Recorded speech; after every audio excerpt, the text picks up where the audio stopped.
Karibu mtazamaji au mfuatiliaji wa FGA TV. Upo nami Hilary Ndaisenga Raymond kwenye kipindi chetu cha The Mirror.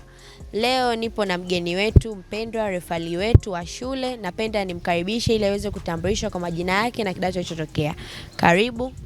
Asante. Kwa majina naitwa Robi Lusekelo, mwanafunzi wa kidato cha kwanza, shule ya Fountain Gate Secondary. Sawa. Refa ni nani? Referee ni mwamuzi wa michezo, kwa sababu kuna michezo mbalimbali na kuna waamuzi wake kama basketball, volleyball, lakini ni specific referee wa mpira wa miguu. Sawa. Ni lini ambapo umeweza kutambua kwamba una kipaji cha kuwa refa, au ni kitu gani ambacho kiliweza kuinspire, au ni mtu gani ambaye aliweza kuinspire mpaka uliweza kutambua kwamba una kipaji cha kuwa refa?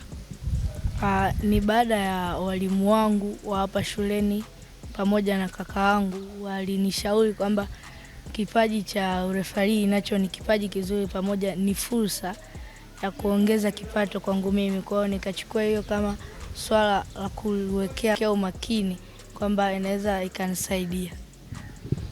Sawa. Ungependa utuambie role model wako ambaye aliweza kuinspire ukaweza kuwa referee, anaweza sio hapa wakawa hata wa nchi za nje? Kwangu mimi nampenda Ramadhani Kayoko kwa sababu napenda maamuzi yake anayoyaweka. Napenda anavyokuwa very strict kwenye mechi. Hicho naye ni role model wangu.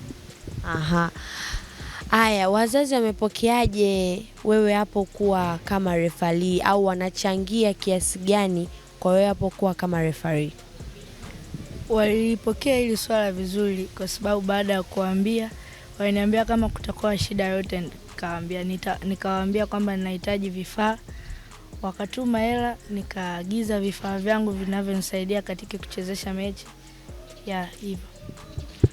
Haya, ukiachana na hivyo, yani ukiangalia kwamba upo kwenye elimu ya kidato cha kwanza, umewezaje kubalance masomo yako na pia kipaji chako cha kuwa refa?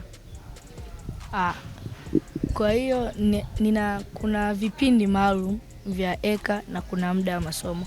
Kwenye muda wa masomo nipo darasani, siwezi kuwaza kwamba baadaye nina mechi, hiyo itaniharibia concentration yangu. Kwa hiyo wakati muda wa eka ninakaa kwenye urefarii, na ikiingia darasani ni mwanafunzi kama wanafunzi wengine. Sawa. Ukiachana na hapa, ukishamaliza elimu ya sekondari, ukamaliza elimu ya chuo, unajionaje huko baadaye? Je, utaendelea na kipaji chako cha urefarii, au ukifika huko baadaye utataka uhamie sehemu nyingine, sekta nyingine? Ningependa utuambie.